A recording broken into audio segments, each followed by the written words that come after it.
चौक में पूज्य श्री पहाड़ी बाबा महाराज हैं, महान योगी राज हैं, सिद्ध पुरुष हैं, उनके पास चले जाइए आप।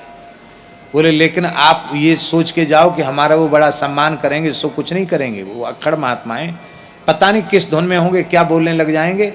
इस श्रद्धा से जाना कि वो कुछ भी कहें हमें सुनना है। हाँ, वो विलक्षण महात्मा हैं। वो कई बार नरसिंह भगवान का रूप धारण कर लेते हैं। नरसिंह भगवान तो समझते हैं ना। बोले नहीं नहीं, आप भेज रहे तो हम जाएंगे। तो फल फूल लेकर के आए, महाराज जी के पास बैठे और स्वामी श्री वामदेव जी का नाम लिया कि मैं अपना परिचय दिया, मेरा संन्यास नाम अमुक है और मैं स्वामी वामदेव जी ने हमको भेजा है और इस भाव से मैं आया। हम भी वहाँ उपस्थित थे। तो महाराज जी हंसने लगे। अरे बोले हम तो पढ़े लिखे भी नहीं हैं, ऐसे बचपन के साधु हैं और हम क्या बताएंगे किसी विद्वान से भी जा। अरे बोले विद्वान तो पढ़े लिखे तो हम खुद ही हैं, हमको कहीं पूछना नहीं है। हमारे गुरु महाराज से बड़ा पढ़ा लिखा कौन होगा? स्वामी करपात्री जी के जैसा विद्वान कौन होगा? वो पढ़े लिखे की बात नहीं हम पूछ रहे हैं। आप कृपा करो, हमको कोई योग का उपदेश करो जिससे हम कुछ अनुभूति प्राप्त करें। पता नहीं महाराज जी के क्या मन में आया। ऐसे तख्त पे, खाली तख्त पे बैठे रहते थे, नीचे चटाई बिछी थी, बैठ जाओ यहां। तो नीचे चटाई पर वो बैठ गए। मेरी तरफ पीठ कर लो, महाराज जी की तरफ पीठ कर ली। हम वहीं उपस्थित थे। इसके बाद उन्होंने यहां स्पर्श किया, महाराज जी के, स्वामी जी के, जज स्वामी जी के यहां स्पर्श किया। अब उनके शब्द दोहरा रहा हूं मैं। अरे सुषुम्ना मार्ग तो सूख गया।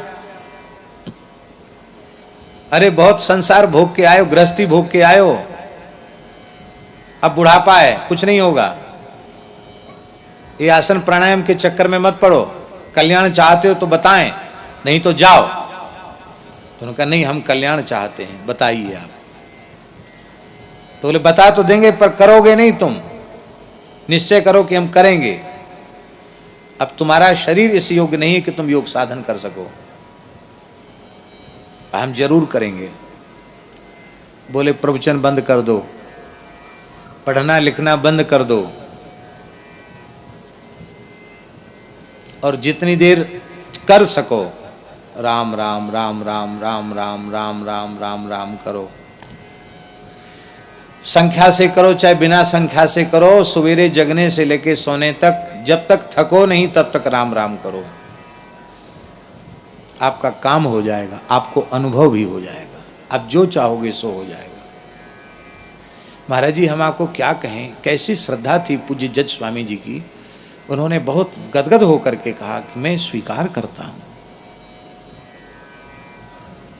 लग गए, पढ़ना पढ़ाना छोड़ दिया, प्रवचन करना छोड़ दिया और अखंडानंद आश्रम में बाहर निकलते ही नहीं, भजन में लगे रहते। तो महाराज जी हमसे बोले एक दिन, ए अमुकदास जाओ वो महात्मा की खबर लेके आओ, कैसे हैं, ठीक ठाक हैं, भजन वजन कर रहे हैं कि नहीं कर रहे हैं। तो हम कहा ठीक है। तो हम अखंडानंद आश्रम गए। तो वो अपने कमरे में बैठ करके, वो महात्मा लोग हजारा माला रखते हैं ना, तो हजारा माला रखे थे तुलसी की, और उसी से बैठ के बहुत ध्यान पूर्वक आंख बंद करके धीरे धीरे नाम, बहुत हड़बड़ी से नहीं, बड़े धीरे धीरे नाम जप कर रहे थे। हमने देखा महाराज जी ध्यान में, तो हम बैठ गए, थोड़ी देर बैठे। बाद में किसी ने कहा कि वो आए हैं, तो फिर बाहर पधारे।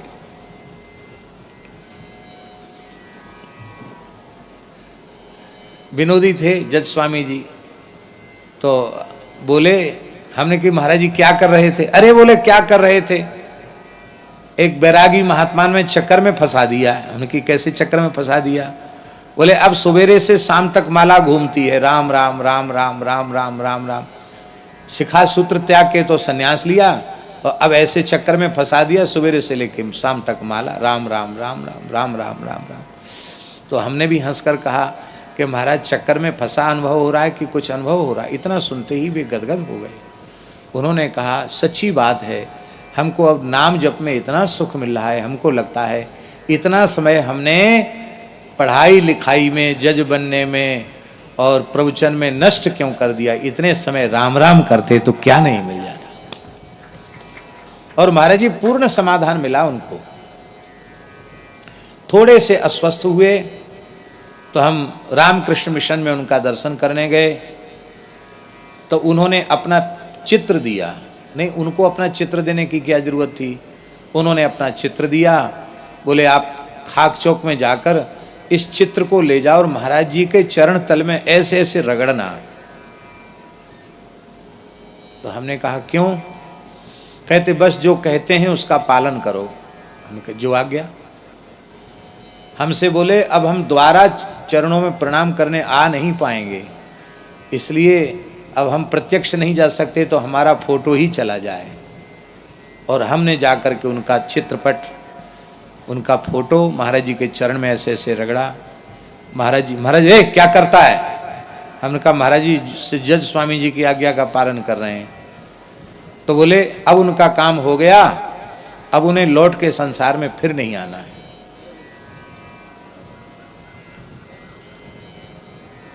और आज हमने किया है, संभवतः उसी रात्रि को वे ब्रह्मलीन हो गए। इसलिए जन दरिया एक राम भजन बिन, घट घट में घर वासा, संतो कहा गृहस्थ कहा त्यागी। इसलिए एक ही साधन सब रिद्धि सिद्धि साध रे, एक ही साधन सब रिद्धि सिद्धि साध रे। भलो जो है कुछ जो है, दाहिनो जो बाम रे। हाँ भलो जो है कुछ जो है, दाहिनो श्री राम नाम ही सो अंत सब ही को काम रे।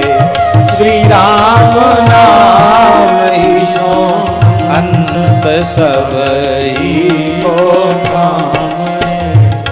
राम जपू राम जपू राम जपू बावरे। राम जपू राम जपू राम जपू बावरे। घोर भव नीर निधि नाम निज नाम रे। घोर भव नीर निधि नाम निज नाम रे। जय जय श्री सीताराम। राम राम करने वालों का कैसा कल्याण होता है, ओहो क्या कहना। एक महात्मा थे दामोदर दास जी, एकदम बिना पढ़े लिखे थे, स्कूल गए नहीं, जन्म तो ब्राह्मण कुल में हुआ था पर पढ़े लिखे बिल्कुल नहीं थे, एक अक्षर नहीं पढ़े थे। बचपन में घर छोड़ दिया, बाबा जी हो गए, बाबा जियों में भी पढ़े नहीं।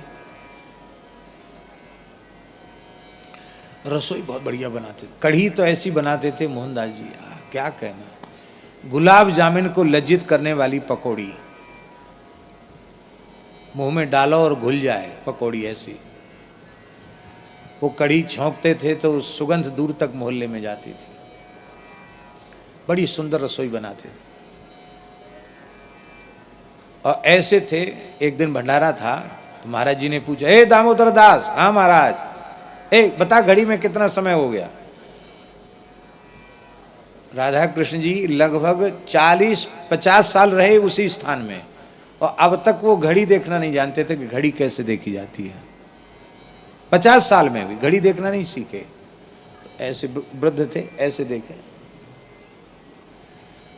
महाराज जी बोले, ए बोलता क्यों नहीं है, कितने बजे बता। महाराज हो नाव जानत, देहाती भाषा बोलते थे। हो नाव जानत, इधर मुरैना तरफ के थे। हो नाव जानत, बड़ी सुई छोटी सुई ते 4 अंगरा दूर है। अब हिसाब लगा लो, बड़ी सुई छोटी सुई से 4 अंगुल दूर है, हिसाब आप लगा लो। हम समय के बारे में नहीं जानते। महाराज जी बोले, दामोदर दास, कहाँ महाराज, आज कौन सी तिथि है? बोले महाराज बैसाख पूर्णिमा है। तो बैसाख की विदाई नहीं करोगे? बोले हाँ करेंगे विदाई। कैसे करोगे? बोले कढ़ी पकौड़ी बेसन की, रास्ता पकड़ो टेशन की। तो कढ़ी पकौड़ी बनाएंगे। ठीक है। तो सुंदर उन्होंने कढ़ी छोंक दी, कढ़ी बन गई। अब कुछ नित्य नियम बकाया था, तो आए तो रसोई घर में कोई पंखा थोड़ी लगे रहते हैं। फिर आए तो फिर स्नान किया, स्नान करके 12 तिलक धारण किए। बोले हमारा काम हो गया, कढ़ी बन गई। अब स्नान करके ठाकुर जी के जगमोहन में 12 तिलक लगा के हजारा माला लेकर के बैठे, मंत्राज का जप करने। रसोई पूरी तैयार भई। महाराज ने कहा भैया दामोदर दास को बुलाओ कि बैठे ही रहेगा माला लेके। वहां जाके देखा तो वो तो मंत्र राज का जप करते करते भगवत धाम चले गए।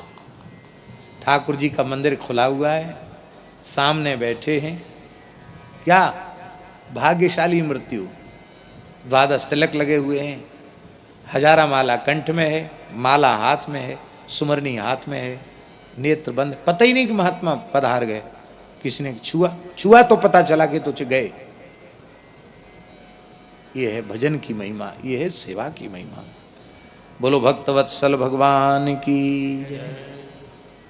इसलिए विरक्त इंद्रियार्थेषु, गृहस्थ होते हुए भी इंद्रियार्थों से विरक्त थे। प्रशांतात्मा, भगवान शांतात्मा है और भगवान का भक्त प्रशांतात्मा। जितेंद्रिय, शांतात्मा प्रशांतात्मा में अंतर क्या है?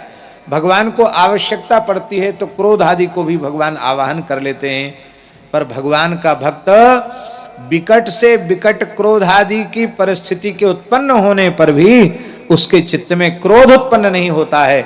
इसलिए भगवान शांताकार हैं और भक्त प्रशांताकार है। भगवान शांत हैं और भक्त प्रशांत है। प्रशांतात्मा, आत्मा शब्द का अर्थ यहाँ अंतःकरण है। प्रशांत है आत्मा अर्थात अंतःकरण जिनका। षडूर्मि रहिता, 6 प्रकार की ऊर्मियों से जो रहित हैं। जितेंद्रिया और जितेंद्रिय। अब ये पूरे श्लोक में विशेषण ही विशेषण हैं। अब विशेष सुदामा जी का नाम लेना भूल गए। तब कहते हैं ऐसे सुदामा जी महाराज के गृहस्थाश्रम का निर्वाह कैसे होता था।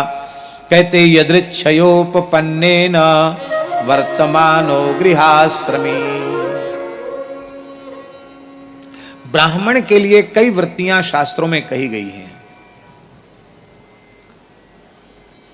सर्वोत्तम वृत्ति ब्राह्मण के लिए है सिलोंछ वृत्ति।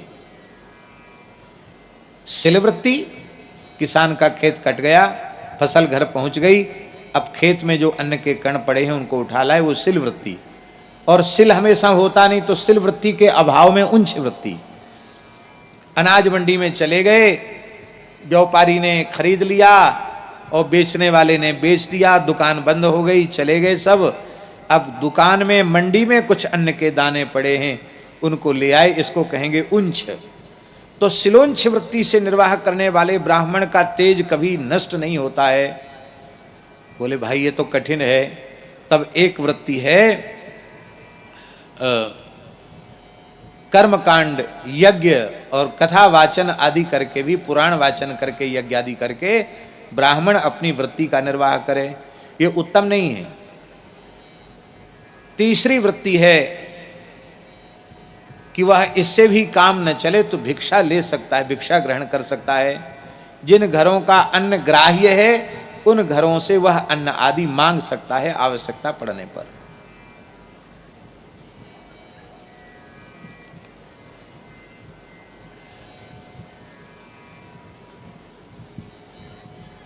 इतनी ही वृत्तियां हैं। न स्ववृत्त्या कथंचन, किसी भी अवस्था में ब्राह्मण को, साधु को स्वान वृत्ति का आश्रय नहीं लेना चाहिए। स्वान वृत्ति जानते हैं? घिंगिया के मांगना। बाबूजी, सेठ जी, लाला जी, रहम करो, दया करो, कंबल दे दो, कपड़ा दे दो, भूख लगी है। जैसे कुत्ते के आगे टुकड़ा लेके आओ तो कुत्ता नाचने लग जाता है, पूँछ हिला हिला करके। फिर मालिक नहीं देता तो ऐसे उल्टा लेट जाता है, पेट पे ऐसे हाथ कर लेता है। इस तरह से चापलूसी करके कभी पेट नहीं भरना चाहिए, भूखे मर जाए, ठीक है, सहज भाव से।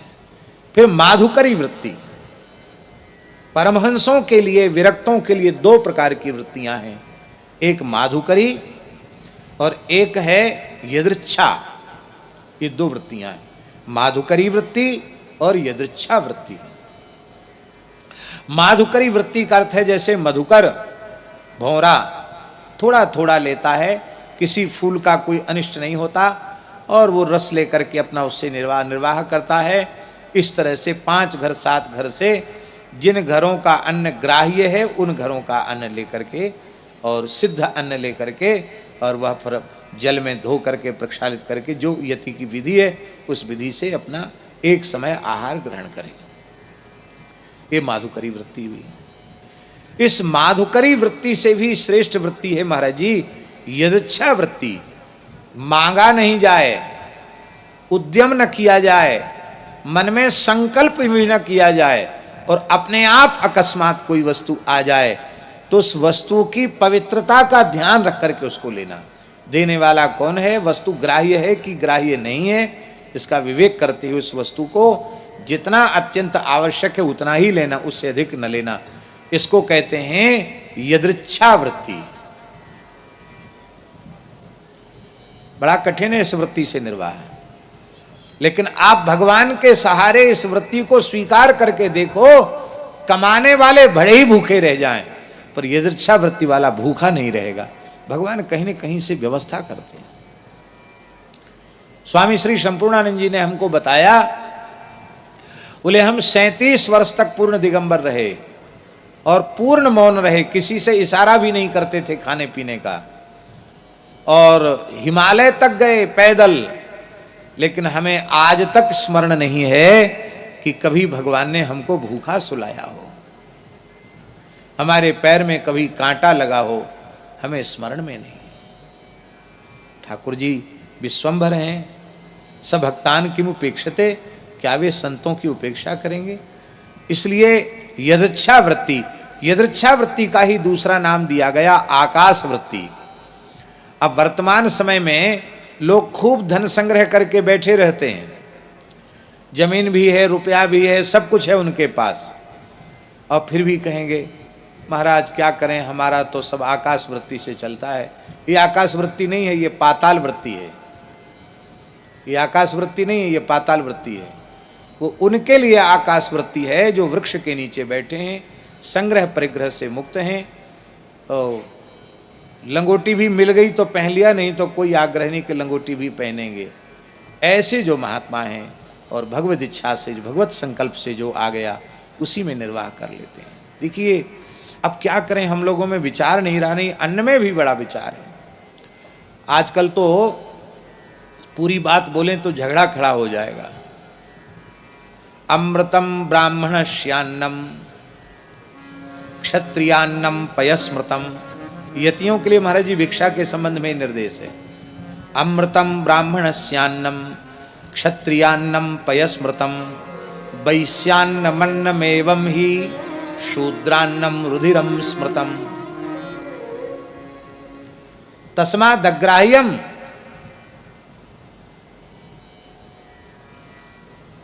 अब कोई विवेक ही नहीं है, कहां से खाना कहां से नहीं खाना। सदाव्रत बट रहा है, कौन अन्न ला रहा है, किसका अन्न खा रहे हैं, कोई पता नहीं।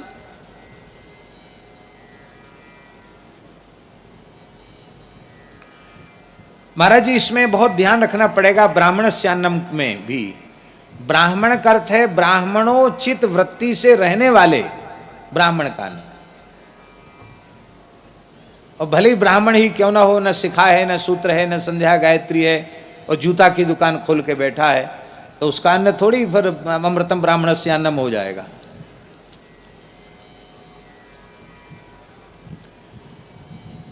अन्न का प्रभाव चित्त पर होता है।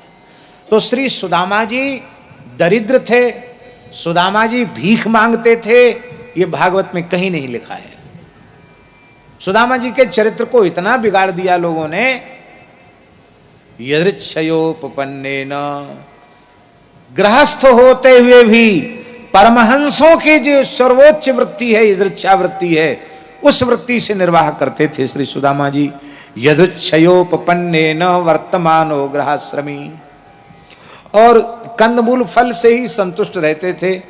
कभी अमावास्या, पूर्णिमासी, द्वादशी किसी ब्राह्मण के मन में भाव आया कि सुदामा जी बड़े तपस्वी ब्राह्मण हैं, चलो कुछ अन्न चून दे आवें, सीधा दे आवें, तो सीधा मिल जाता था। तो सुदामा जी सोचते थे चलो आज हमारे घर के ठाकुर जी लगता है अन्न का भोग लगाना चाहते हैं, इसलिए अब भगवान ने अपनी व्यवस्था कर ली है। इतने संतुष्ट रहते थे।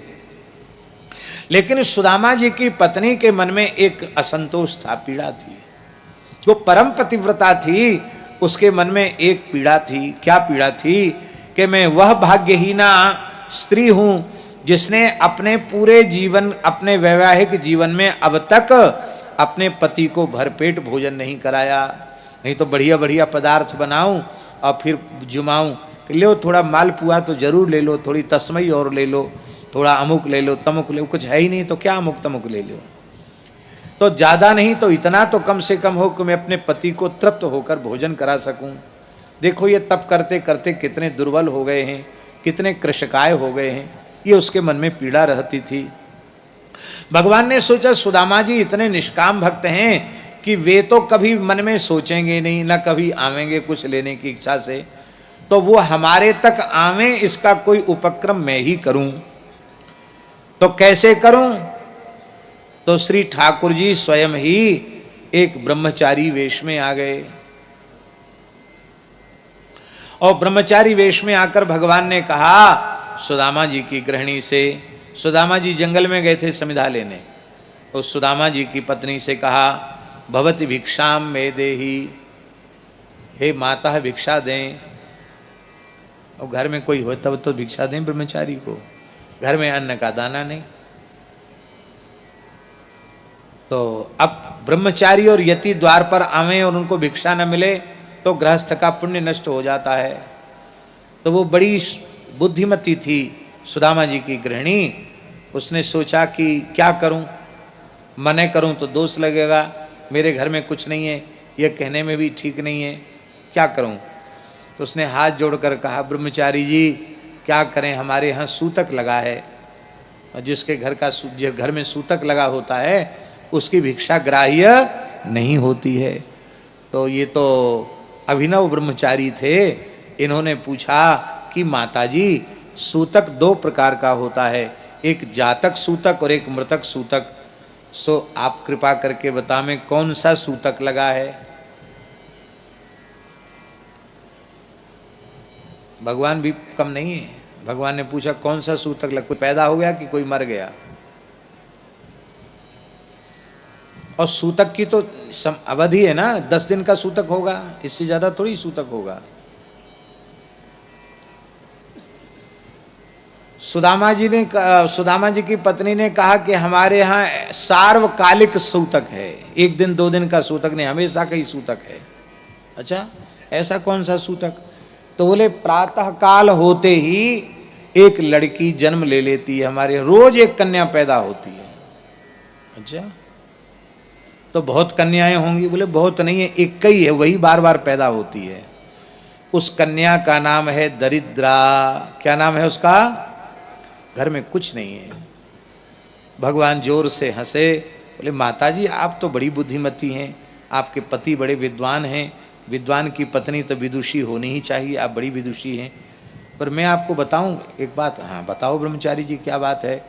बोले देखो ये सूतक तब तक नहीं मिटेगा जब तक तुम्हारे पतिदेव भगवान द्वारकाधीश श्री कृष्ण का दर्शन नहीं कर लेते।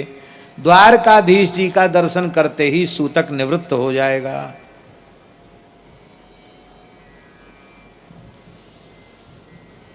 और देखो तुम कहोगी तो भी वो जाएंगे नहीं, लेने देने के नाम पर तो बिल्कुल नहीं जाएंगे, पर तुम किसी न किसी उपाय से भेज देना।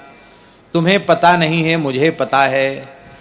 वो और द्वारकाधीश श्री कृष्ण, तुम्हारे पतिदेव और द्वारकाधीश श्री कृष्ण दोनों एक ही गुरुकुल में एक साथ एक गुरु से अध्ययन किया है। दोनों गुरु भाई हैं, सांदीपनी जी के चेला हैं। तो भेद जरूर देना। देखो माता जी भूल नहीं जाना। भगवान चले गए और सुदामा जी आए तो सुदामा जी की पत्नी ने चरणों का प्रक्षालन किया, आंचल से चरण पोछे, प्रणाम किया और हाथ जोड़कर कहा कि हे स्वामी, हमने सुना है कि आपकी मित्रता भगवान श्री कृष्ण द्वारिकाधीश से है। ननु ब्रह्मन् भगवतः सखा साक्षात् श्रियपति ब्रह्मण्यश्च शरण्यश्च भगवान सात्वतर्षभः। ये साक्षात भगवान श्री कृष्ण तुम्हारे सखा हैं, मित्र हैं। वो ब्राह्मणों के बड़े भक्त हैं, शरणागत वत्सल हैं और वे सात्वतर्षभ हैं, भक्तवांछा कल्पतरु हैं। उन भगवान द्वारकाधीश जी के चरणों में आप चले जाएं और वहां जाने से वे सभी ब्राह्मणों का आदर करते हैं। फिर आप तो उनके मित्र हैं। दास्यते द्रविणम भूरी, दास्यति द्रविणम भूरी, वो आपको पर्याप्त धन देंगे जिससे हमारे भी अभाव की निवृत्ति हो जाएगी।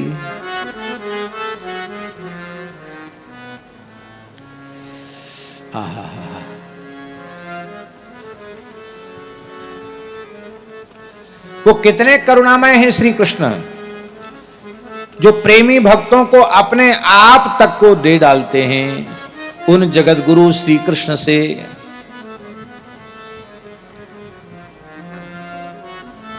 ये बात कौन कह रहा है? ये बात सुदामा जी कह रहे हैं। सुदामा जी कह रहे हैं, स्मरता पाद कमलम आत्मानमपि यच्छति। जो श्री कृष्ण के चरण कमलों का स्मरण करता है, श्री कृष्ण उसे अपने आप तक को दे डालते हैं। किम न्वर्थ कामान भजतो नात्यभीष्टान जगत गुरु। ऐसे श्री कृष्ण से जो इतने उदार चक्र चूड़ामणि हैं कि अपने आप तक को भक्तों को दे डालते हैं, उन श्री कृष्ण से किसी वस्तु और पदार्थ की कामना करना देवी ये तो भारी मूर्खता है, ये अच्छी बात नहीं है। इसलिए हम तो नहीं जाएंगे, लेने की हमारी इच्छा ही नहीं। हम क्यों जाए? मित्रता जरूर है हमारी, लेकिन हम जाएंगे नहीं। हाँ एक बात है, तुम चली जाओ, तुम चली जाओ और वहां जाके परिचय देना कि आपके बाल्यकाल के मित्र सुदामा जी, उनकी मैं गृहिणी हूं। तो वे बड़े उदार हैं, जैसा मेरा आदर करेंगे वैसा तुम्हारा भी करेंगे और जरूर तुमको जो मांगोगी सो दे देंगे। तुम्हारी इच्छा हो तुम मांगो, मेरी इच्छा ही नहीं। और तुमको अभाव की अनुभूति हो रही है, मुझे अभाव की अनुभूति नहीं है। अभाव की अनुभूति किसको होती है? जिसके चित्त की स्थिति भगवान में नहीं है उसको अभाव की अनुभूति होती है। शरीर संसार में जब तक चित्त रहेगा तब तक सारे संसार का वैभव मिल जाए तो भी अभाव की निवृत्ति होने वाली नहीं है। और एक कण न हो खाने को, पहनने के लिए सूत का धागा तक न हो, और चित्त की स्थिति भगवान में है तो अभाव तुम्हारा स्पर्श नहीं कर सकता।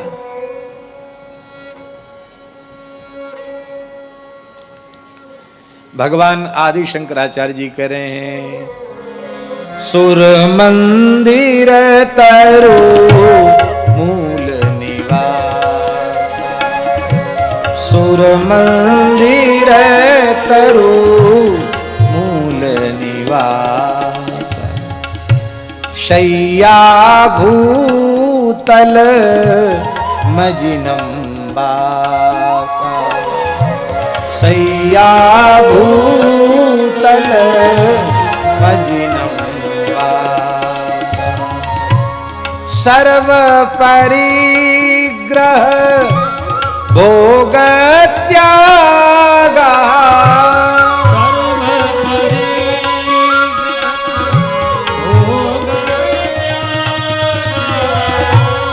कस्य सुखम ना करोति विरागः कस्य सुखम ना करोति विरागः भज गोविंदम भज गोविंदम गोविंदम भज मूढ़मते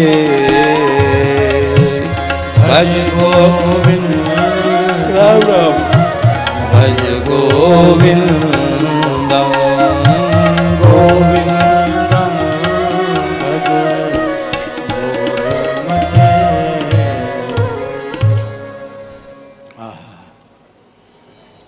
सुखदेव जी लिख रहे हैं कि बहुशः प्रार्थितो मृदु, मृदु शब्द है व्यास जी, बड़े मीठे तरीके से बार बार मनाया सुशीला जी ने कि चले जाइए चले जाइए। सुदामा जी राजी नहीं हुए। अंत में ठाकुर जी सुशीला जी की जिह्वा पर बैठकर ऐसी बात बोले कि सुदामा जी का हृदय व्याकुल हो गया। क्या कहा? अरे आप कुछ नहीं चाहते हैं, ये तो मैं भी जानती हूं, आप निष्काम हैं, निर्लोभ हैं, आप आत्माराम आप्तकाम पूर्ण काम परम निष्काम है, मैं जानती हूं। क्या आप अपने प्राण प्रियतम द्वारिकाधीश श्री कृष्ण की एक झलक भी नहीं पाना चाहते हैं क्या? आप श्री कृष्ण का दर्शन नहीं चाहते हैं क्या? अयम ही परमो लाभ उत्तम श्लोक दर्शनम। सबसे बड़ा लाभ है उत्तम श्लोक भगवान श्री कृष्ण का दर्शन। दर्शन की बात कहते ही विरह जागृत हो गया। और देखी हो इन नैनन कबहू देखी हो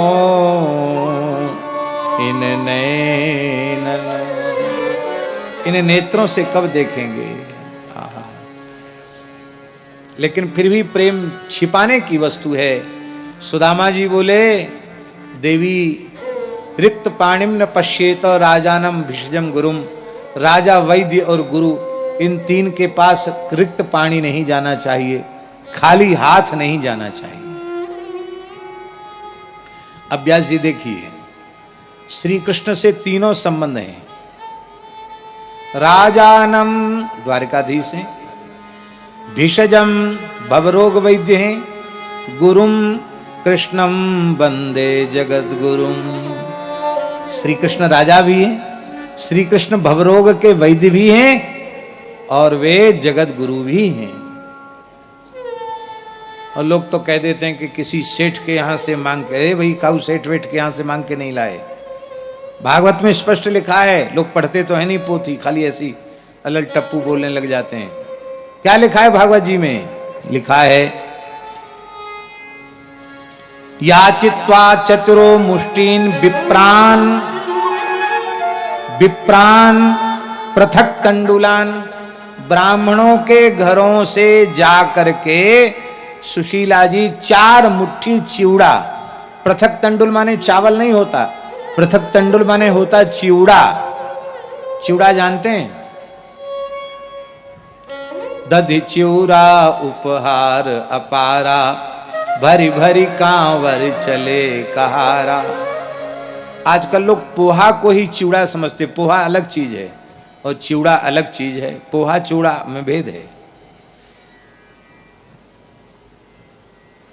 पोहा नहीं है, पोहा अलग है, चिवड़ा अलग है।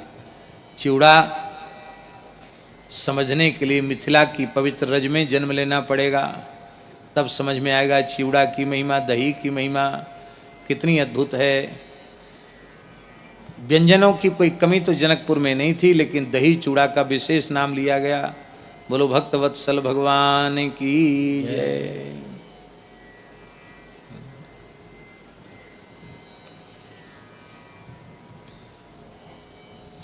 बढ़िया देसी ढेकी का कुटा हुआ बढ़िया चूड़ा हो, सुगंधित, क्या कहना। और उस चूड़ा को पहले अमनिया करके थोड़ा एक बार जल से धो लो, धो करके उसमें बढ़िया ताजा वेद लक्षणा गाय का बिलोना घी आड़े हाथ डाल दो। हम जैसे बनाते वैसे हम आपको बता रहे हैं, कोई सुनी सुनाई नहीं बता रहे हैं। फिर उसमें बढ़िया अधोटा दूध मलाईदार, फिर गरम गरम दूध छोड़ दो, थोड़ी देर छोड़ दो, चिवड़ा की कड़ी खिल जाएगी। फिर बढ़िया सुंदर अधोटा दूध का जमाया हुआ एकदम थक्कादार, इतनी एक सूत मोटी मलाई वाला दही, थोड़ी अमावट हो, अचार हो, और चूड़ा दही नहीं, दही चूड़ा।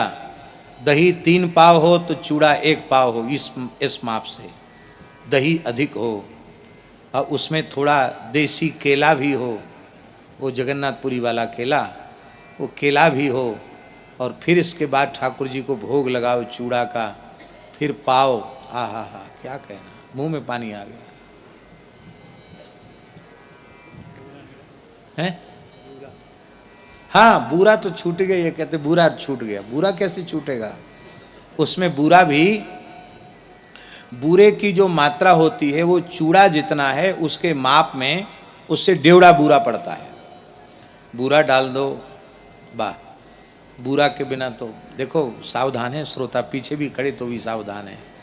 बूरा छूट गया, चलो बूरा डल गया। अब बूरा डलने के बाद फिर अपने ठाकुर जी को भोग लगाओ। हाँ हाँ महाराज, 56 भोग में 57वां भोग समझ लो इसको आप, और 36 व्यंजनों में 37वां व्यंजन समझ लो। माने 56 भोग 37 व्यंजन नतमस्तक हैं ऐसे दही चूड़ा के आगे। आप पाके देखना कभी, ऐसा अद्भुत दही चूड़ा। तो लोग कहते सुदामा जी चावल लेके नहीं गए। पृथक तंडुल माने चिवड़ा होता है, और चिवड़ा मंगल वस्तु होती है, उपायन है, वो भेंट में दिए जाने की विधि है। तो दधि चिवड़ा उपहार अपारा, चिवड़ा लेके गए हैं, भगवान के पास पहुंच गए हैं। अब लोग तो दिखाते हैं तो कि द्वारकापुरी 6, तो 6 द्वारकापुरी, ये सब तो ठीक है, लीला में नाटक है। वहाँ उस समय गुजराती नहीं, सब संस्कृत भाषा ही चलती थी। सुदामा जी पोरबंदर से चल करके वहाँ पहुँच गए, द्वारिका पहुँच गए, और भगवान के निकट पहुँचे। तो भगवान ने जैसे ही सुदामा जी का नाम सुना कि मेरे मित्र सुदामा जी आए हैं, भगवान द्वारकाधीश दौड़े, और दौड़ करके भगवान ने सुदामा जी को अपने हृदय से लगा लिया। बोलो भक्तवत्सल भगवान की जय। बड़ा सुंदर वर्णन किया है सेवक ने, द्वारपाल ने सुदामा जी के आगमन की सूचना दी कि एक ब्राह्मण द्वार पर खड़ा है और अपना नाम अमुक बताता है, कहता है कि आपका मित्र हूं। बड़ा सुंदर वर्णन, शीस पगा न झगा तन पे, अरूपाय उपान है। शीस पगा न झगा तन पे, अरूपाय उपान की नहीं सामा। द्वार खड़ो द्विज दुर्बल एक, बतावत आपनो नाम सुदामा। वो ऐसा वर्णन करके सुनाया कि भगवान को और अधिक दया आ जाए, इस तरह से सुनाए सेवक ने। द्वारकाधीश के कान में जैसे 3 अक्षर का नाम पड़ा सुदामा, भगवान दौड़े, कहीं मुकुट गिर गया, कहीं पीतांबर गिर गया, सुदामा सुदामा सुदामा कहकर 7 देवड़ी तक ठाकुर जी दौड़ते चले गए। और भगवान ने सुदामा जी को हृदय से लगाया, इतनी जोर से हृदय से लगाया कि दोनों मित्र मिलकर एकाकार हो गए। बहुत देर तक अलग ही अलग नहीं हो पा रहे थे। भगवान ने अपने नेत्रों की जल से सुदामा जी का अभिषेक कर दिया, सुदामा जी ने भी अपने नेत्र जल से भगवान का अभिषेक कर दिया। अब अलग कैसे हुए? प्रियादासी ने बड़ा सुंदर भाव दिया, मिलन छुटाई सुधि आई दुबराई तन।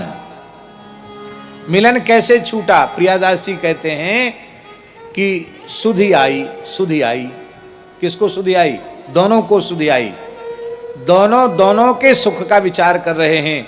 सुदामा जी के मन में आया दुबराई तन, हमारा शरीर दुर्बल है, हड्डी हड्डी है, और भगवान हड्डियों का ढांचा जैसा समझो, और सुदामा जी का भगवान श्री कृष्ण का शरीर माखन मिश्री खाया हुआ अत्यंत सुकोमल श्रीअंग है, ये हड्डियां भगवान के देह में चुभ रही होंगी, भगवान को पीड़ा पहुंच रही होगी। ये सुदामा जी के मन में आया। और भगवान के मन में क्या आया कि हम तो खूब हृष्ट पुष्ट हैं, और मेरा मित्र बड़ा दुर्बल है, सुधि आई दुबराई तन। ये दोनों तरफ अन्वय है। उनको भी सुधि आई कि मैं दुर्बल हूं, भगवान को पीड़ा हो रही होगी। अब भगवान को हुआ मैंने अपने मित्र का प्रगाढ़ आलिंगन किया है, मैंने तो प्रेम से आलिंगन जोर से किया, और इस बेचारे ब्राह्मण की कोई हड्डी न चरमरा जाए, फ्रैक्चर हो जाए, तो कहीं अच्छे गले लगाए हैं, हड्डी ही टूट गई। तो हमको इनके सुख का विचार करना चाहिए। दोनों ने एक दूसरे के सुख का विचार किया, और तब मिलन छुटाई, तब मिलना छूटा। भगवान पलक पावड़े बिछा करके जय जयकार करते हुए ले गए। जिस पर्यंक पर भगवान स्वयं रुक्मिणी जी के साथ विराजते हैं, उस पर्यंक पर भगवान ने इन्हें बिठाया। स्वयं भगवान चरणों में बैठ गए, अर्घ पाद्य मधुपर्क आदि निवेदित किया। फिर भगवान ने रुक्मिणी जी को इशारा किया, रुक्मिणी जी सोने की झारी लाई, और रुक्मिणी जी जल डाल रही हैं। भगवान अपने कर कमल से सुदामा ब्राह्मण के चरण धो रहे हैं।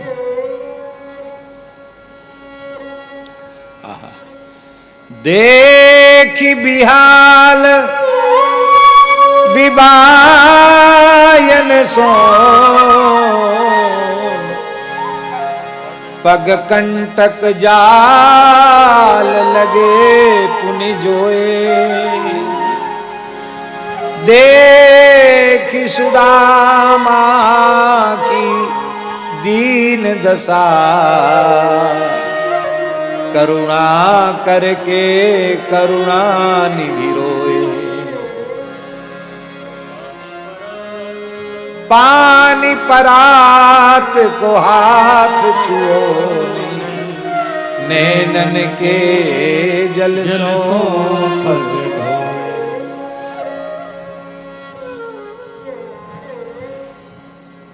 हाय सखा दुख पायो महा, तुम आए इते न किते दिन खोए। क्यों यहां नहीं आए? चरण धोए, चरण धोए नहीं, धो करके उपहृत्या वनिज्यास्य पादौ पादा वने जने, वो चरण का जो जल है ना, उसको भगवान ने पान किया, अपने मस्तक से लगाया, और भगवान ने फिर हस्त हस्त प्रक्षालन करके सुदामा जी के मस्तक पर चंदन लगाया। चंदन लगाने का एक भाव परम पूज्य श्री डोंगरे जी के मुखारविंद से हमने वृंदावन फोगला आश्रम की कथा में सुना था, उसका निवेदन करते हैं। बहुत अच्छा भाव है। पूज्य श्री डोंगरी जी कहते थे कि जब श्री कृष्ण चंदन लगाने लगे तो उन्होंने विधाता की लिपि को पढ़ा। विधाता ब्रह्मा ने लिखा था श्री क्षयः, इस ब्राह्मण की श्री का क्षय हो जाए, लौकिक धन इस पर न हो। भगवान ने कहा ब्रह्मा जी भी मेरे भक्त हैं, उनकी बात काटना अच्छा नहीं है, थोड़ा ठीक ठाक करके लिख दें, अक्षरों को ठीक कर दें। तो भगवान ने चंदन लगाकर क्षय का सीधा कर दिया यक्ष। श्री क्षय का उल्टा करोगे तो होगा यक्ष श्री, और यक्ष व्यास जी कुबेर जी का वाचक है। माने इतना धन इसके पास हो जाए कि कुबेर भी यक्ष के जैसी, कुबेर की जैसी श्री इसके पास हो जाए। माला धारण कराई है और महाराज सुंदर स्नान कराया है, पूरी विधिवत पूजा की है, अब भोग लगाया है। अब फिर क्या बोले कि महाराज एक बात बताओ, किमु पायन मानी तम भगवन भवताम। हे भगवान एक बात कृपा करके बताओ कि आप कौन सा उपहार मेरे लिए लेके आए हैं। आप खाली हाथ तो नहीं आए हैं, आप हमारे लिए जो लाए हैं वो हमको दे दें। सुदामा जी का साहस इसलिए नहीं हो रहा था, कहाँ भगवान का द्वारिका का ऐश्वर्य, और हम दही चूड़ा लाते तो भले ही दे देते, सूखे सूखे खाली चूड़ा देना उत्तम नहीं है, उचित नहीं है, संकोच कर रहे थे। तो स्वयं जहार। तो भगवान ने वहां एक बात और कही, भगवान ने कहा कि देखो सुदामा जी संकोच मत करो, अण्वपाहितम भक्त ही प्रेमणा भूरियेव में भवेत भूर्यप्य भक्तो भृतम नमे तोषाय कल्पते। कोई कणमात्र पदार्थ भी हमको प्रेम से देता है तो सुमेरु के जैसा हो जाता है, और अधिक से अधिक पदार्थ भी मुझे अर्पित करता है पर मन में प्रेम नहीं है तो वो मुझे संतुष्ट करने वाला नहीं होता है। इसलिए तुम दे दो, चाहे ज्यादा लाए हो चाहे कम लाए हो। सोचिए रूखे सूखे चूड़ा क्या दूं? बोले पत्रम पुष्पम फलम तोयम यो में भक्त्या प्रेक्षति तदहम भक्त्यो प्रतम अश्नामी प्रयतात्मना। गीता जी में भी यही श्लोक है, भागवत जी में भी यही, सुदामा जी के प्रकरण में। पत्र हो, पुष्प हो, फल हो, जल हो, कुछ भी हो मैं ग्रहण कर लेता हूं। सुदामा जी ने फिर भी नहीं दिया तो भगवान तो छीना झपटी में पहले से ही कुशल हैं। तो स्वयं जहार किमिदम इति पृथक तंडुलान, उन चिवड़ों की पोटलियों को स्वयं जहार, स्वयं भगवान ने खिसका लिया। हमारे ब्रज के जो कथा व्यास महानुभाव में ब्रजवासी पुराने पंडित वो तो बढ़िया बढ़िया सुंदर तरीके से सुनाते कि सुदामा जी बार बार यहाँ कांख में दबा रहे थे तो ठाकुर जी बोले मित्र बहुत दूर से थोड़े चरण दबा दें। दबाए, दबाते दबाते चरण से जांघ तक आ गए। बोले मैं थोड़ी कमर दबा दें। नहीं नहीं नहीं नहीं, कमर में कुछ नहीं गड़बड़ी, ठीक है, कमर बिल्कुल ठीक है। मोटे आदमी की कमर ज़्यादा खराब होती, पतले तो ठीक रहते हैं। नहीं नहीं नहीं, थोड़ा दबा दें कमर। और कमर दबाते दबाते हाथ ऊपर ले गए और स्वयं ये क्या है, ये पोटली क्या है? सुदामा जी थोड़ा नीचे सिर कर लिए। बोले महाराज क्या करें, लाए तो आपके लिए थे, तुम्हारी भाभी ने दिए, पर क्या करें हमको देने का साहस नहीं हो रहा था। भगवान प्रसन्न हो गए और एक मुट्ठी चिवड़ा भगवान ने पाया। इति मुष्टिम सकृत जगध्वा, एक मुट्ठी खा करके द्वितीयाम जगधुमा ददे, दूसरी मुट्ठी भर रहे थे तावत श्रीर जगरहे हस्तम, तब तक रुक्मिणी जी ने हाथ पकड़ लिया कि कुल 4 मुट्ठी तो चिवड़ा है और एक मुट्ठी खाई गए, दूसरी भी खा जाओगे, तीसरी भी खा जाओगे, चौथी भी खा जाओगे, हमारे लिए कुछ छोड़ोगे कि नहीं? कुछ लोग ऐसा भाव देते हैं कि आप इतनी उदारता पूर्वक भोग लगा रहे हैं कि एक मुट्ठी चिवड़ा में 1 लोक की संपत्ति, दूसरे में दूसरे लोक की, तीसरी में 3 लोक की संपत्ति, फिर चौथे के पास चौथी मुट्ठी में तो आपको देने के लिए कुछ रह नहीं जाएगा, आपको खुद कर्जदार बनना पड़ेगा। ये भाव बहुत अच्छा नहीं, इसलिए अच्छा नहीं है कि भगवान सब कुछ दे दें तो भी भगवान में अनंत ऐश्वर्य है, कमी आने वाली नहीं है। तब रुक्मिणी जी ने हाथ क्यों पकड़ा? रुक्मिणी जी ने हाथ केवल इसलिए पकड़ा कि इतने श्रेष्ठ ब्राह्मण के घर की वस्तु आप अकेले भोग लगा रहे हैं और हम आपके मुंह के ओर टुकुर मुकुर देख रही हैं, थोड़ा प्रसाद हमको भी दीजिए। बांट के खाए बैकुंठे जाए, अकेले खाए सो नरके जाए, पुराने संतों की कहावत है। हमारे महाराज जी कहते थे बांट खाए बरक्कत, अकेले खाए हरक्कत। बांट के खाने से बरक्कत होती, अकेले खाना ही हरक्कत है। पंडित जी महाराज भक्तमाली जी कहते थे कि बांटें कहाँ तक, 16,108 तो तुम ही हो, कितने नाती पोता हैं, 56 करोड़ जदुवंशी हैं, सब कहेंगे हमको चाहिए हमको चाहिए, तो कैसे बांटेंगे? हम विश्वात्मा हैं, हम खा लेते सबको अपने आप मिल जाएगा। बोले ये ब्रह्म ज्ञान से काम नहीं चलेगा, ये भक्त के घर का प्रसाद तो सबको मिलना चाहिए। तो भगवान बोले क्या उपाय? ये पंडित जी का भाव है। उपाय क्या है? बोले उपाय यही है कि द्वारिकाधीश प्रभु आपके यहाँ चूड़ा की कमी नहीं है, ये सुदामा जी का चूड़ा आपने एक मुट्ठी तो पाई लिया है, बाकी बचा चूड़ा भंडार के चूड़ा में मिलवा दीजिए, और फिर चकाचक दही का खर्च और चीनी का खर्च आप कर दीजिए, अब बढ़िया दही चूड़ा की पंगत हो और पूरे 56 करोड़ जदवंशी पूरे द्वारिका का झरा भंडारा दही चूड़ा का हो, और फिर श्री सुदामा जी महाराज की हाँ साधु साई बढ़िया पंगत हो दही चूड़ा की। आप चाहोगे तो सब कुछ संभव है, इसलिए आप अकेले मत खाइए, बांट कर खाइए। भगवान ने कृपा की, पर मित्रों के साथ परस्पर वार्तालाप भी हुआ। यहाँ विवाह की बात भी लिखी है कि भगवान ने कहा सुदामा जी आपकी वेशभूषा देख के लगता है कि आपने समावर्तन करा लिया है, आप गृहस्थ, आपका विवाह हुआ। सुदामा जी ने थोड़ा सकुचाते हुए कहा, हाँ हाँ प्रभु हो गया है विवाह। अच्छा, तो ब्राह्मणी है, अब विवाह ना होता तो कहाँ से हम चूड़ा लेके आते, उसने तो दिया है ये। अच्छा, उसने दिया है। आपने विवाह का निमंत्रण कार्ड हमको नहीं भेजा, हमको पत्र भेजते, हम भी आपके विवाह में जाते। मित्रों को एक बड़ा उत्साह होता है अपने मित्र के विवाह में जाने का। हाँ, जीव बड़ी गहरी मित्रता भी टूट जाती है यदि मित्र को विवाह में स्मरण नहीं किया गया तो सुदामा जी तो ब्राह्मण ठहरे। ब्राह्मण बुद्धि में सदा बलिष्ठ होता है, होता ही क्यों, ब्राह्मण का धन ही विद्या है, बुद्धि है। तो सुदामा जी बोले, महाराज चलो कोई बात नहीं, हमने तो एक ही ब्याह किया और हम भूल गए आपको। आपने विवाह किया कि नहीं किया? बोले हाँ। कितने ब्याह किए? भगवान बोले बहुत अधिक तो नहीं है, ये सब जितनी खड़ी हैं ये सब हमारी पत्नियां ही हैं। कितनी हैं महाराज, गिनती आप गिन लो। बोले हम नहीं गिन सकते इतनी भीड़ में, आप बताओ। भगवान बोले ज़्यादा नहीं, 16,108 हैं। सुदामा जी बोले हम एक ब्याह में न्योता नहीं दिए तो आप उलाहना दे रहे हो, और आप इतनी संख्या में ब्याह किए, 4 बतासा भी हमको नहीं दिए।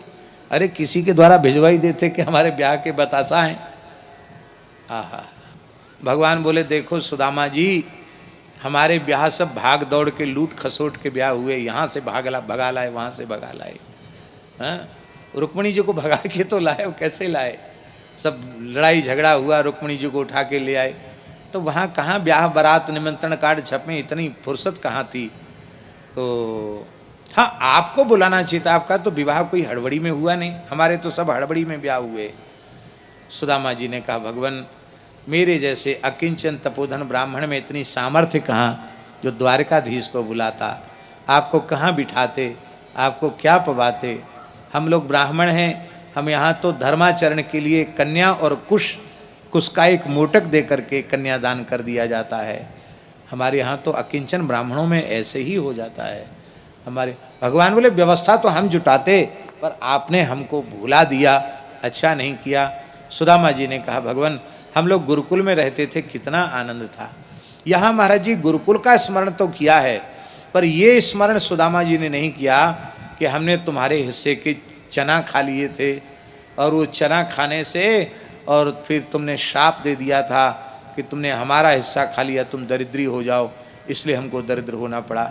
ऐसा नाटक में दिखाया जाता है, लेकिन भागवत में इस प्रकार की कोई चर्चा नहीं है, और यह चर्चा भाव विरुद्ध भी है। अच्छा एक बात बताओ, अपना भाग कौन खा रहा है? उस आदमी को हमारे सामने लाओ जो अपना भाग खा रहा हो।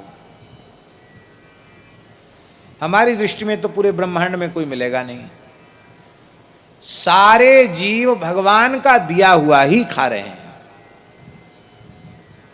सब भगवान का दिया हुआ खा रहे हैं। कौन किसको खिला रहा है? सब भगवान का दिया हुआ खा रहे हैं,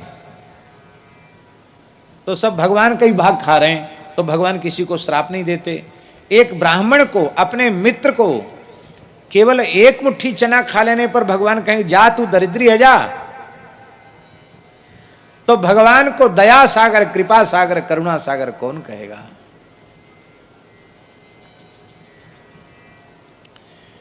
इसलिए जिस किसी ने भी ये भाव लिखा है उसको नमस्कार है, पर भागवत जी में ये भाव नहीं है, इसलिए इस प्रकार के भावों की चर्चा नहीं करनी चाहिए।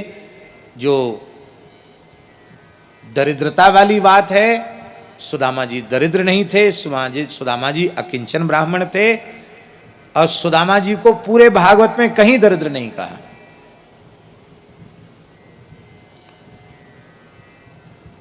सुदामा जी बोले अब हम चलें, पधारो।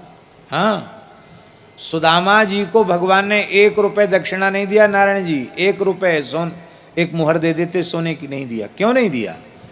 सुदामा जी की निष्कामता इतनी उच्च कोटि की है कि सुदामा जी की निष्कामता का भगवान ने आदर किया। भगवान ने कुछ नहीं दिया सुदामा जी को, और सुदामा जी को विदा कर दिया।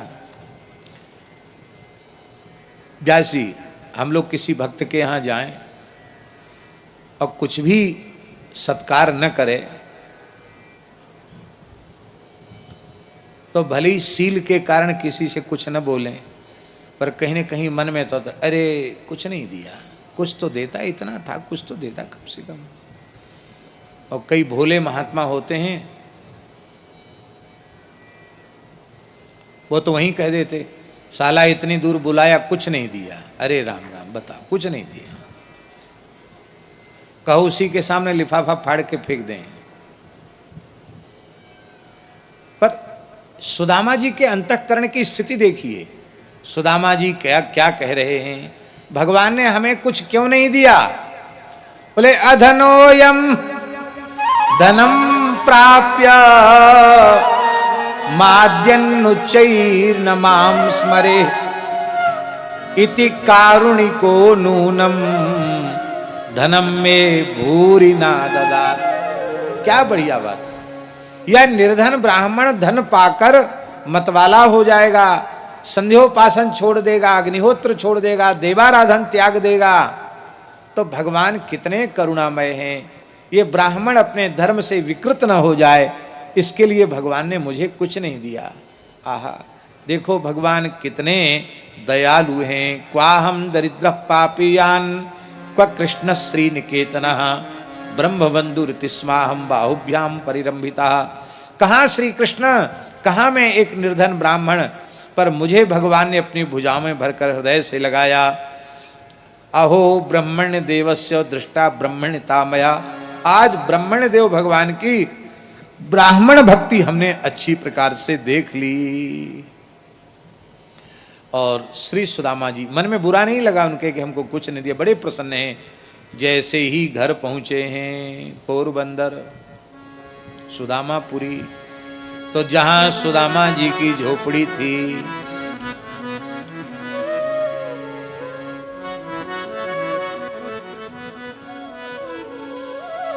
याद नहीं है हमें पद, बड़ा प्रसिद्ध। मंदिर देखी डरे सुदामा जी, मंदिर देखी डरे। आपको याद है? यहाँ हती मेरी टूटी झोपड़िया, हती मेरी टूटी झोपड़िया, कंचन महल खड़े, कंचन महल खड़े सुदामा मंदिर देखी डरे, सुदामा जी मंदिर देखी डरे। सुदामा जी को उस ऐश्वर्य को प्राप्त करके भी मन में तनिक भी उसके प्रति राग उत्पन्न नहीं हुआ। ये भगवान का दिया हुआ है, भगवत सेवा के लिए मिला है। गौ ब्राह्मण संतों की सेवा करते हुए उन्होंने अपना संपूर्ण जीवन व्यतीत किया। और महाराज जी सुदामा जी के चरित्र में लिखा है कि जो सुदामा चरित्र का श्रवण करता है वो कर्म बंधैर विमुच्यते, कर्म बंधन से मुक्त हो जाता है। आज ईमानदारी से केवल सुदामा चरित्र ही हो पाया, ऐसा समझिए। बाकी ब्राह्मणों के शाप के बहाने भगवान ने यदुवंश के संहार की व्यवस्था कराई। वसुदेव जी का आवाहन कर, नर जी का आवाहन करके वसुदेव जी को नवयोग ईश्वर संवाद के माध्यम से भागवत धर्म का उपदेश कराया। उद्धव जी को दत्त उपाख्यान के माध्यम से 24 गुरुओं का उपाख्यान, तितिक्षु ब्राह्मण का इतिहास, ज्ञान योग, कर्म योग, सांख्य योग, भक्ति योग, विभूति योग, सब कुछ सुनाया। महाराज जी एक बात निवेदन करें, श्रीमद् भगवद गीता में जो विषय संक्षिप्त हो गए उनका विस्तार एकादश में हुआ है। इसलिए हमारा ऐसा मानना है कि एकादश स्कंद को ठीक से समझे बिना, सुने बिना श्रीमद् भगवद गीता का पूरा तात्पर्य समझ में नहीं आ सकता। भगवद गीता को ठीक से समझने के लिए उद्धव जी को जो भगवान ने उपदेश दिया है उसको ठीक से सुनना चाहिए। उन दोनों को मिलाकर ही व्याख्यान संभव है। कोई एक ऐसी टीका होनी चाहिए, हमारे स्वामी श्री प्रज्ञानंद जी महाराज जी कार्य कर सकते हैं कि जो श्रीमद् भगवद गीता और एकादश में जो उद्धव जी का संवाद है उसको मिलाकर टीका लिखी जाए। अद्भुत है। बहुत से विषय संक्षिप्त हुए हैं, उनको विस्तृत किया गया है उसमें। बहुत सुंदर प्रकरण है। और इसके बाद भगवान देवता आए हैं भगवान से प्रार्थना करने के लिए, और भगवान ने जाने का निश्चय किया है। आकाश में देवता खड़े हैं। भगवान अश्वत्थ वृक्ष का आश्रय लेकर अपने चरण को दाहिनी बाईं जंघा पर विराजमान करके बैठे हैं। प्रसन्न प्रसन्न मुख मुद्रा में मुस्कुरा रहे हैं। और उसी समय जरा नाम के व्याध ने भगवान के पाद तल में बाण का प्रहार किया। सोचता था कोई हिरन है, लेकिन निकट आकर के देखा कि श्री कृष्ण है, रोने लग गया। भगवान ने कहा, ब्राह्मण के शाप को मैंने अपने चरण में अंगीकार किया, तुम चिंता मत करो, मेरे ही सामने मेरे धाम को चले जाओ। भगवान ने अपने सारथी दारुक को कहा कि तुम द्वारिका चले जाओ, और 7वें दिन जल समुद्र द्वारिका को डुबा देगा, केवल मेरा एक मंदिर शेष रह जाएगा और बाकी सब कुछ जलमग्न हो जाएगा। मंदिर शेष रह जाएगा, ये बात स्वयं भागवत जी में भी लिखी है।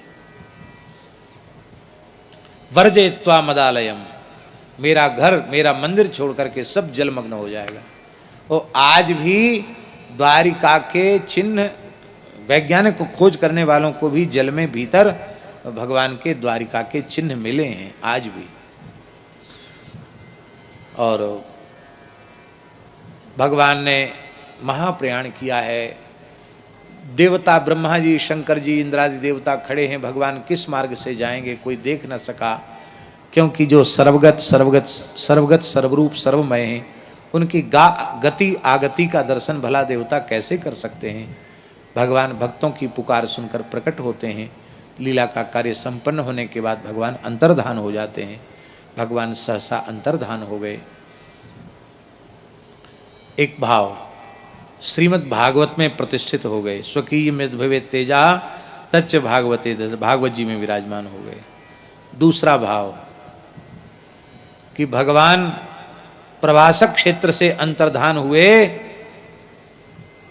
और पंढरपुर में जाकर खड़े हो गए। बोलो पंढरीनाथ भगवान की। कहीं गए नहीं ठाकुर जी, वहां से अंतर्धान हुए और पंढरपुर में आकर विराज गए। ऐसा भाव कुछ महाराष्ट्र के भक्तों ने दिया है। क्यों व्यास जी?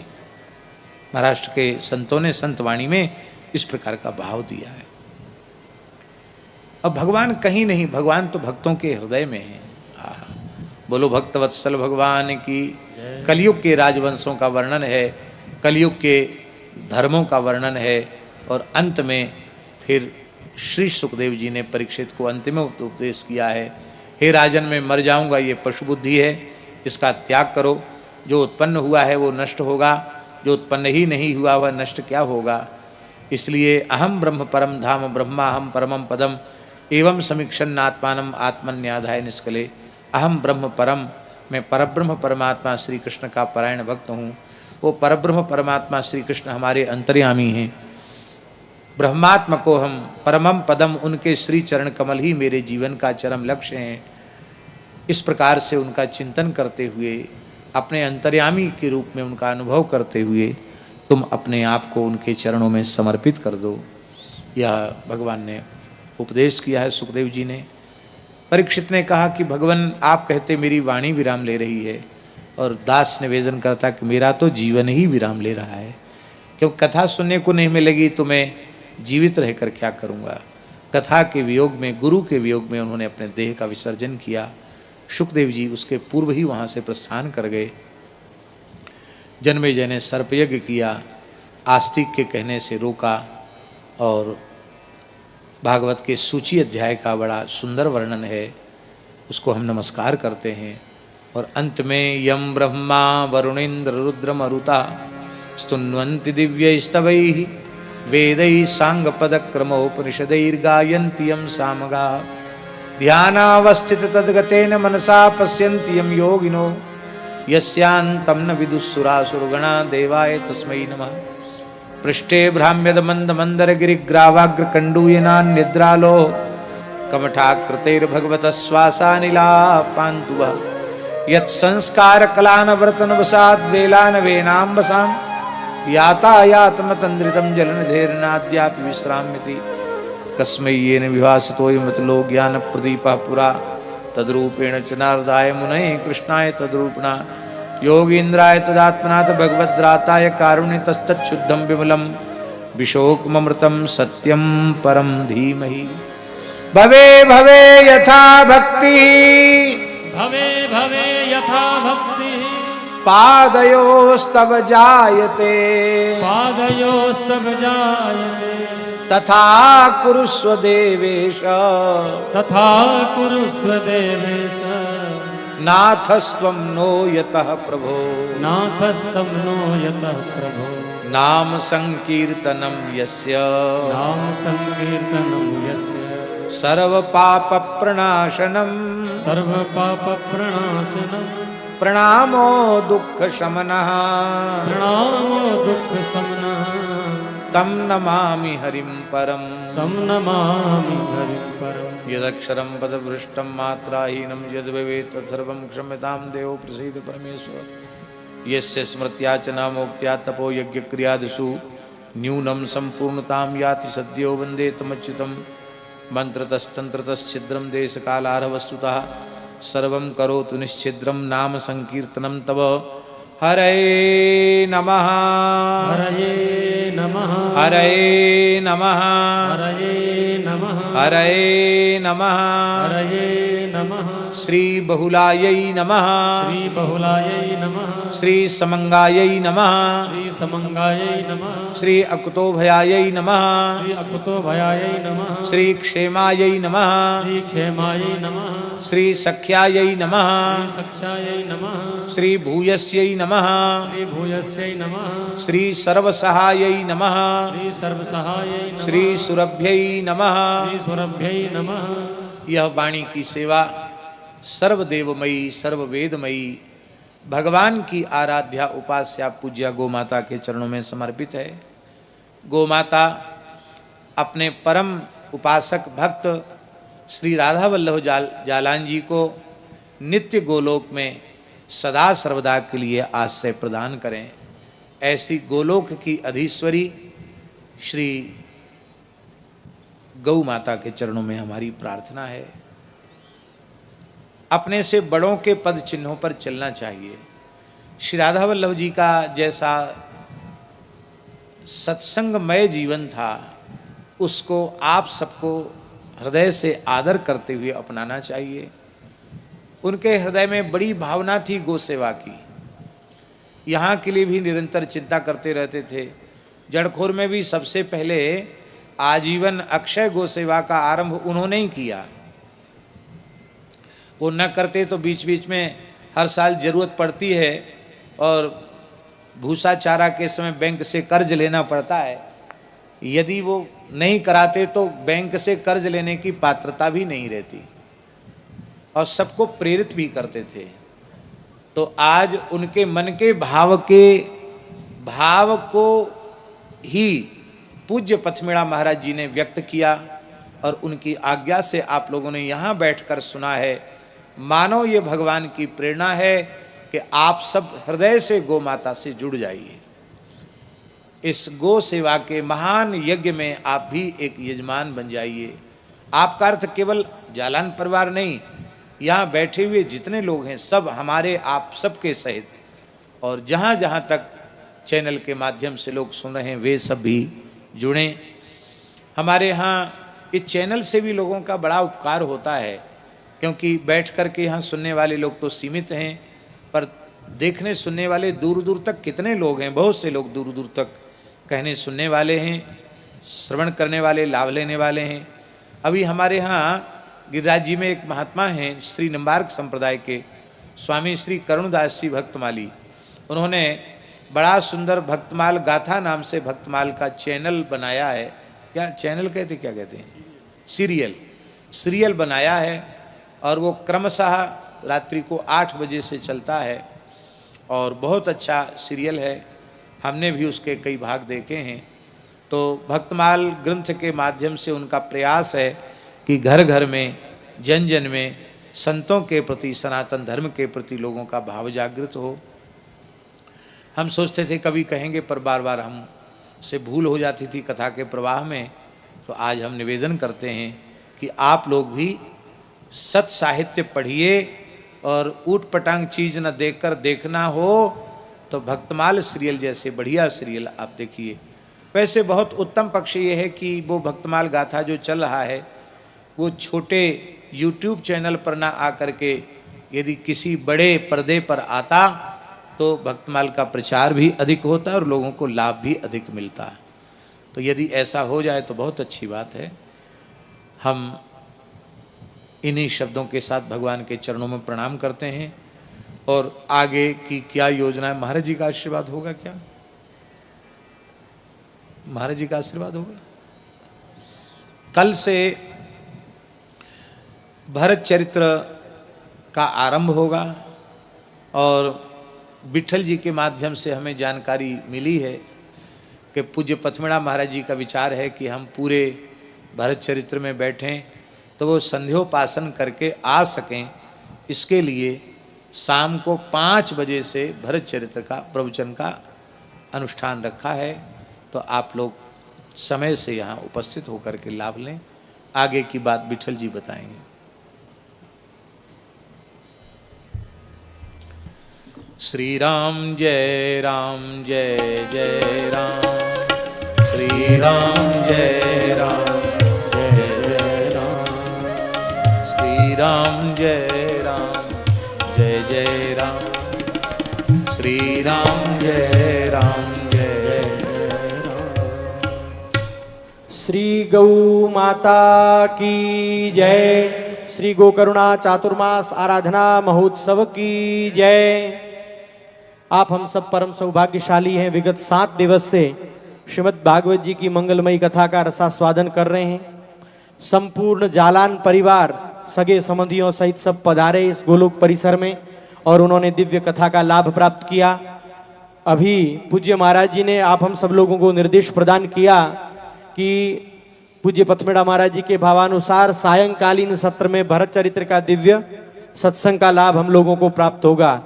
सभी चातुर्मास व्रती संत साधक आप सबसे निवेदन है कि सूर्यास्त हो जाता है उससे पूर्व स्नान संध्या सायंकालीन प्रसाद आदि सब करके ही विराजना है।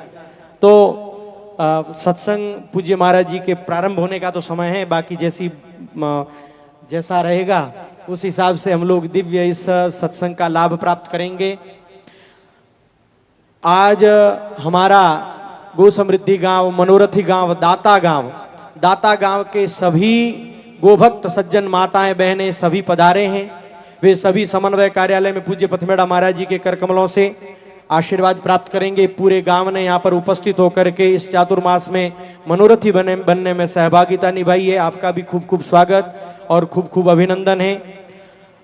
इस पूरे अनुष्ठान जालान परिवार की जो मंगलमयी कथा थी उस अवसर पर जिन गोभक्तों ने सेवा का सौभाग्य प्राप्त किया है उनके नाम उच्चारण और उनके स्वागत अभिनंदन के लिए मैं निवेदन करूंगा आलोक जी सिंगल को कि वे पधारें।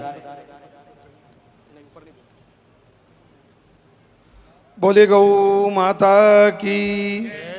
पूज्य पथमेड़ा महाराज जी, पूज्य व्यास जी महाराज जी और उपस्थित संतों के चरणों में वंदन। और इस कथा मनोरथ के लिए जालान परिवार का श्री गोदाम महातीर्थ पथमेड़ा परिवार की ओर से खूब खूब अभिनंदन, स्वागत। इस 7 दिवसीय अनुष्ठान में गोलोकवासी पूज्य श्री राधा वल्लभ जी जालान परिवार के माध्यम से जो सेवा वो सेवार्थ प्राप्त हुई है उनकी मैं सूची आपके समक्ष प्रस्तुत कर रहा हूँ। पूज्य राधा वल्लभ जी का ये भाव रहता था कि अधिकतम समय में गौशाला में रहूं, तो आपके तीनों सुपुत्रों ने मिलकर के एक वानप्रस्थ आवास जो हम नया तैयार कर रहे हैं उसमें एक आवास बाबूजी के नाम से तैयार करवाने का संकल्प किया है। संपूर्ण जालान परिवार का बहुत बहुत अभिनंदन। 2 कक्ष वाले इस आवास की सेवा राशि 11 लाख रुपए मात्र है। आप में से और भी कोई वानप्रस्थी भाई इस प्रकार का वानप्रस्थ आवास यहाँ पर बनवाना चाहे तो अपनी स्वीकृति प्रदान कर सकते हैं। गोभक्ता श्रीमती सविता जी मोदी ने 80,000 रुपये के सहयोग की स्वीकृति प्रदान की, आपका अभिनंदन। गोभक्ता श्रीमती उमादेवी गाडोदिया कलकत्ता ने 2 लाख रुपये की सेवा राशि समर्पित की, आपका भी बहुत बहुत अभिनंदन। गोभक्ता श्रीमती चंद्रिका जी चौधरी ने 11,000 रुपये की सेवा राशि समर्पित की, आपका भी बहुत बहुत अभिनंदन। गोभक्त श्री विनोद जी अग्रवाल श्री लक्ष्मी हरी परिवार सूरत ने 5 लाख रुपये की गोग्रास की सेवा समर्पित की, आपका भी बहुत बहुत अभिनंदन। श्री वीरेंद्र जी अग्रवाल ने 1,21,000 रुपये की गौ सेवा समर्पित की, आपका भी बहुत बहुत अभिनंदन।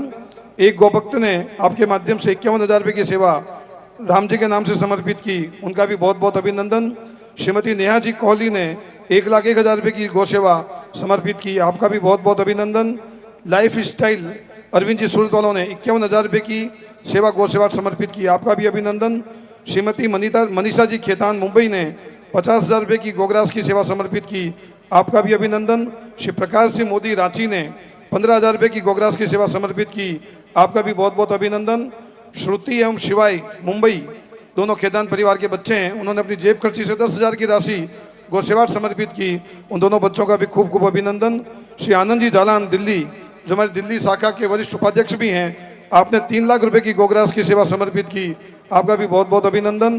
कृष्णा फैब्रिक्स सूरत ने 3 लाख रुपए की गोग्रास की सेवा समर्पित की, आपका भी बहुत बहुत अभिनंदन।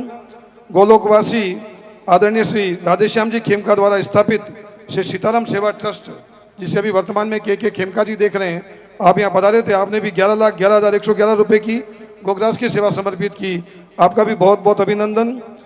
गीता प्रेस का ही सारा कार्य देख रहे श्री दीनदयाल जी बैजनाथ जी अग्रवाल गोरखपुर, आपने भी 5,55,555 रुपये की सेवा राशि समर्पित की, आपका भी बहुत बहुत अभिनंदन। श्री आनंद जी केडिया यहाँ पर पधारे हैं, 3 लाख रुपए की सेवा राशि से दुपट्टे बना करके आप यहाँ समर्पित करेंगे, आपका भी बहुत बहुत अभिनंदन। श्री निर्मल जी चौधरी ने 25,000 रुपये की गोग्रास की सेवा समर्पित की, आपका भी अभिनंदन। हमारे चक्रपाणी भैया स्वयं तो गोदाम पथमड़ा के प्रारंभिक दिनों के ट्रस्टी हैं, शुरुआती जो 5-7 ट्रस्टी बने उसमें बाबूजी ने आपको सबसे पहले ट्रस्टी बनाया था, अब आपने अपनी श्रीमती मंजू जी को भी आपने आजीवन ट्रस्टी बना दिया, आपका बहुत बहुत अभिनंदन। आपके दामाद विशाल जी पचरीवाल, आप भी हमारे आजीवन ट्रस्टी बन गए, आपका भी बहुत बहुत अभिनंदन। श्री नारायण जी सुल्तानिया, आप भी आजीवन ट्रस्टी बने, आपका भी बहुत बहुत अभिनंदन।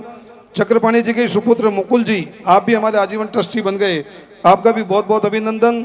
चक्रपाणी जी के समधी श्री गोपाल प्रसाद जी किशनलाल जी मंगोतिया, आप भी आजीवन ट्रस्टी बने, आपका भी बहुत बहुत अभिनंदन। हमारे विपिन भैया पिछले 6 महीने से लगातार पथमेड़ा नंदगांव आ रहे हैं और व्यवस्थाएं बनाने में लगे हुए हैं, आप भी आजीवन सदस्य बने विपिन भैया, आपका भी बहुत बहुत अभिनंदन। श्रीमती सरिता जी तुलसियान ने 31,000 रुपये की गोग्रास की सेवा समर्पित की, आपका भी बहुत बहुत अभिनंदन। श्री प्रभात जी केडिया कोलकाता, आपने 2 बीघा अक्षय भूमिदान के लिए 5 लाख रुपए की सेवा समर्पित की, आपका भी बहुत बहुत अभिनंदन। श्री मिथिलेश जी श्याम सुंदर जी गुप्ता दिल्ली, आपने भी आजीवन सदस्य बन करके 1 लाख रुपए की राशि समर्पित की, आपका भी बहुत बहुत अभिनंदन। श्री रवि जी मित्तल, आपने भी आजीवन सदस्य बन करके 1 लाख रुपए की सेवा समर्पित की, आपका भी बहुत बहुत अभिनंदन। श्री महेश जी टेकरीवाल, आपने 21,000 रुपये की राशि गौ सेवा समर्पित की, आपका भी बहुत बहुत अभिनंदन। श्री मुकेश जी अग्रवाल मथुरा, एक विशिष्ट योजना है जीवन के साथ भी जीवन के बाद भी गोग्रास समर्पण महाअभियान, जिसमें 2,50,000 की राशि एक बार एक गोमाता के निमित्त देनी है, उसकी FDR बन जाएगी और उसके ब्याज से न केवल आपके जीवन काल अपितु उसके बाद में भी आपकी ओर से एक गोमाता के अनंत काल तक सेवा होती रहेगी। उसमें आपने मुकेश जी अग्रवाल ने आजीवन गोसेवक बनने का सौभाग्य प्राप्त किया, आपका भी बहुत बहुत अभिनंदन।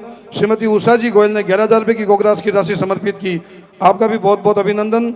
हमारे गीता भवन के सत्संगी श्री राजकुमार जी खेतान ने 51,000 रुपये की गोग्रास की सेवा समर्पित की, आपका भी बहुत बहुत अभिनंदन। श्रीमती कांता जी ने 5100 रुपये की राशि गौसेवा समर्पित की, आपका भी बहुत बहुत अभिनंदन। श्रीमती शकुंतला देवी जी जालान रांची, आपने 1 लाख रुपये की गोग्रास की सेवा समर्पित की, आपका भी बहुत बहुत अभिनंदन। कल नारायण भैया बता रहे थे जालान परिवार में सबसे बुजुर्ग माता जी हमारे शकुंतला देवी जी हैं, एक बार जोरदार सभी जयकारा करें माता जी के स्वास्थ्य के लिए, बोले गौ माता की।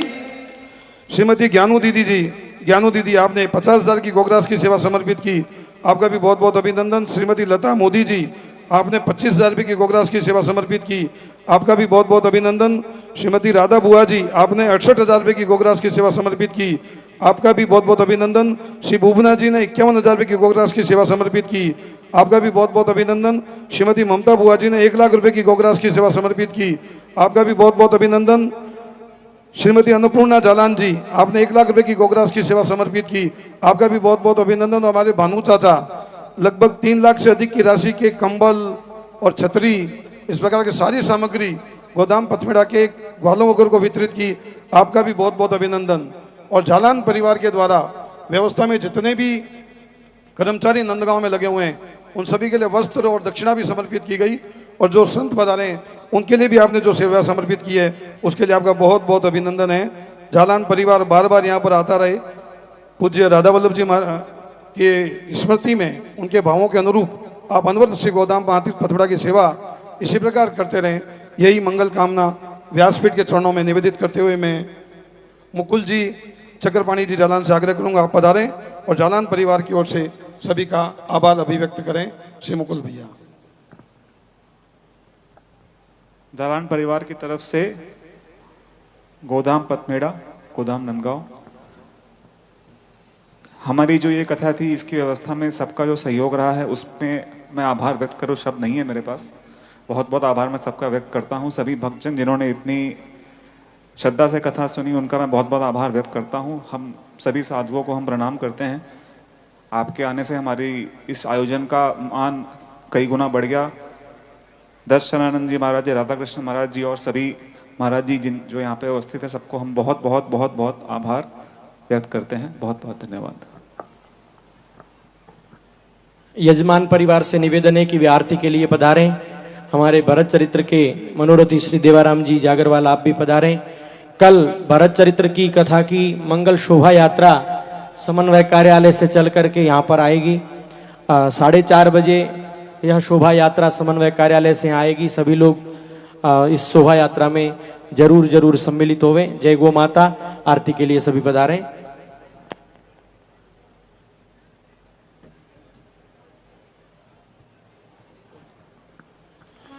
श्रीमती नीलम जी आगरा की ओर से 71,000 रुपये की गोगराज की सेवा समर्पित हुई, आपका भी बहुत बहुत अभिनंदन।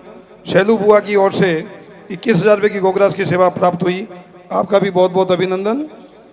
रमेश जी टेकरीवाल जी की ओर से 11,000 रुपये की गोगराज की सेवा समर्पित हुई, आपका भी बहुत बहुत अभिनंदन। गोमाता की और व्यास जी की।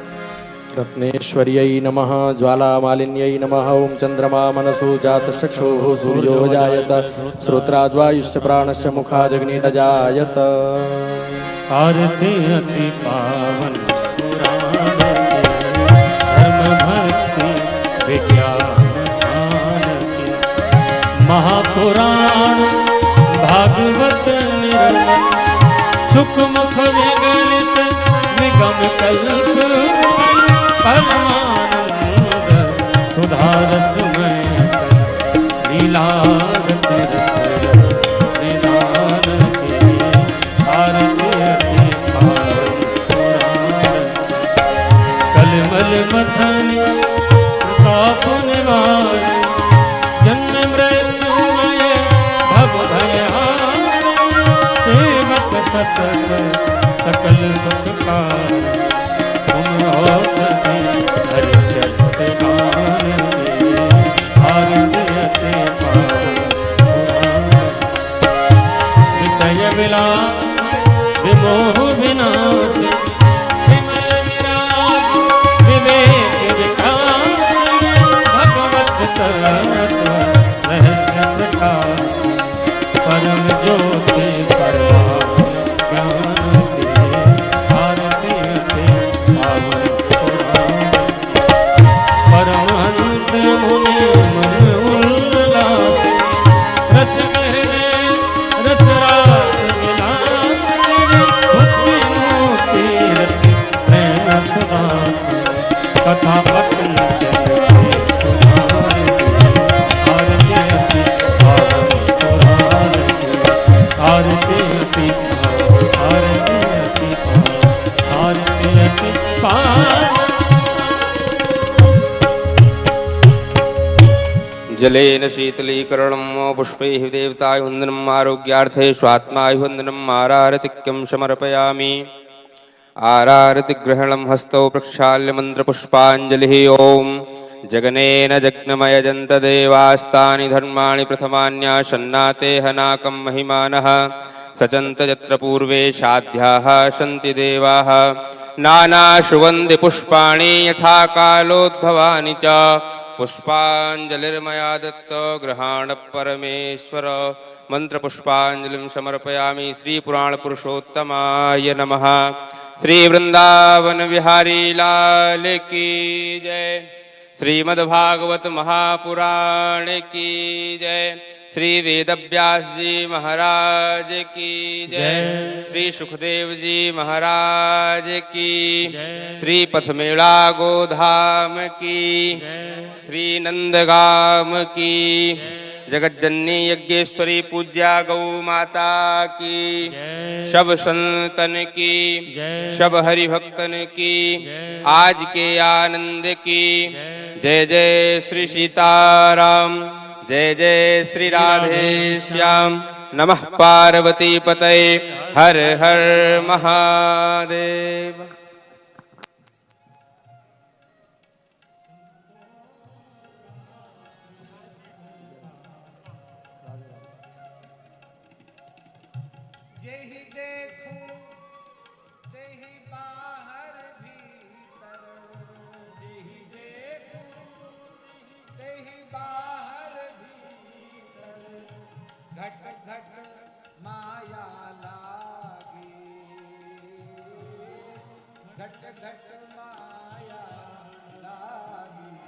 सीताराम।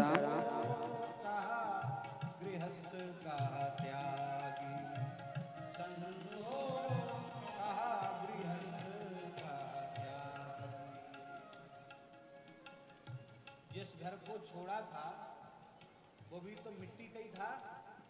चूना सीमेंट लकड़ी लोहा पत्थर सब मिट्टी तो है। हृदय सत्यम सब मिट्टी है। और ये घर भी ये भी तो मिट्टी है।